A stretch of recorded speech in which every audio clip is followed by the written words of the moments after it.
السلام علیکم هموطنان عزیز با تمام مردم تاجیکستان.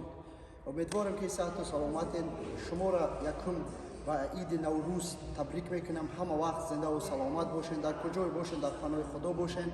بعداً برادران و خواهران، ما والیبال تشکیل کرده استم با نوعی اشکوشم، چمپیونات اشکوشم، کوبکی و خانماندگیم.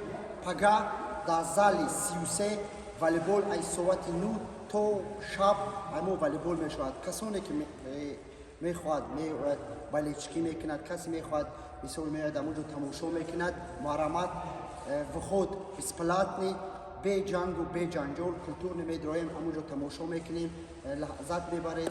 بعدا برادران خواهران خیلی ما میخوام که امی جوان بچه ها، امی بچه های یوش بسیارتر امی خیلی با بچه های یوش امی خیلی تورنیر را بسیارتر بکنند. امی استودنت ها امی جو داد شنبه که است چه مای سیگارت و چه مای شراب و این خیلی کارا امی خیلی کارا را مشغول میشن. این بسیار کاری سوزه.